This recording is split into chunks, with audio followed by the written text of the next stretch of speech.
इंसान क्या है, कैसे वह धरती पर आया, उसका इतिहास क्या है, क्या वास्तव में इंसानों के पूर्वज बंदर थे।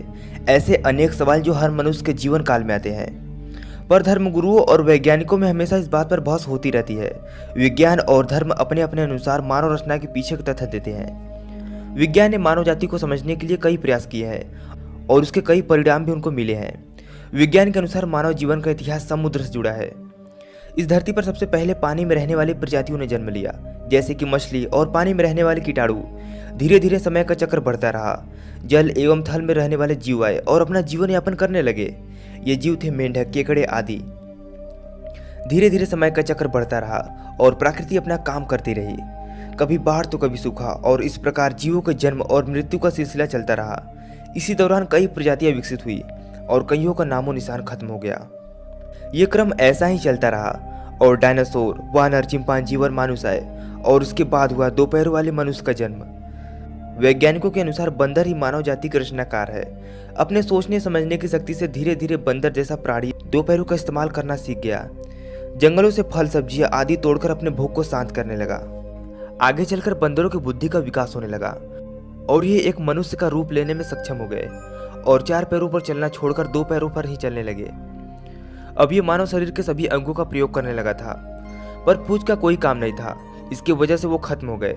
पर मानव शरीर की रीढ़ की हड्डियों के अंतिम छोर पर उसके अवशेष आज भी पाए जाते हैं। इस प्रकार मानव प्रजाति का विकास होता गया और मानव एक बुद्धिजीवी जीव बन गया, जिसने अपना लाइफ सरल करने के लिए प्रकृति के द्वारा दिए गए उपहारों का भरपूर लाभ उठाया।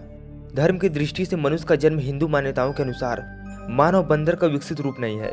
पौराणिक ग्रंथों के अनुसार बंदर और मानव जाति में भिन्नता है। इतिहास की तुलना में आज के बंदर के ढांचे में थोड़े बहुत बदलाव जरूर आए, जैसे कि लंबाई, रंग रूप आदि। लेकिन मानव जैसा प्राचीन काल में दिखता था वैसा आज भी दिखता है। जिस प्रकार धरती पर और भी प्रजातियों के जीव मिलती है, उसी प्रकार मानव प्रजातियों की भी कई प्रजातियां हैं जो आज भी मौजूद है। धर्म के अनुसार मानव संसार की रचना भगवान के द्वारा की गई है। इस संसार में जो सबसे पहला मनुष्य आया था, उसी ने मानव जाति को जन्म दिया। इस पर एक और बड़ा सवाल खड़ा होता है, और वह ये कि वो आखिर पहला इंसान कौन था। इस पहेली को भी हिंदू धर्म के अनुसार सुलझाया जा चुका है। हिंदू धर्म के मुताबिक संसार का सबसे पहला मनुष्य था मनु, जिसके आधार पर ही इस जाति का नाम मानव जाति पड़ा। पुराणों में भी जिक्र है कि एक कथा के अनुसार मनु की रचना खुद ब्रह्मा जी के द्वारा की गई थी। इस कथा में बताया गया है कि मानव संसार की रचना के लिए ब्रह्मा जी ने दो लोगों को बनाया था, एक नर और दूसरा नारी। भगवान ब्रह्मा ने जिन दो आत्माओं को संसार की रचना के लिए बनाया था, उसमें जो नर था वो था मनु और जो नारी थी उसका नाम था शत्रुपा। मनु शब्द के ही पर्यायवाची शब्द संस्कृत भाषा का मनुष्य और अंग्रेजी का मैन है। मनु का उल्लेख ईसाई धर्म के बाइबल में भी है। बाइबल के अनुसार मानव संसार की रचना ईश्वर के द्वारा की गई है।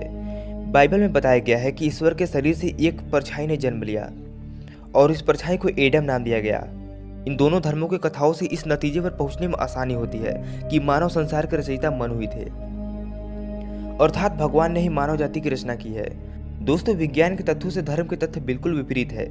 विज्ञान के अनुसार मानव जाति का विकास वानरों से हुआ है, जबकि धर्म के अनुसार मानव जाति की उत्पत्ति भगवान के द्वारा की गई है।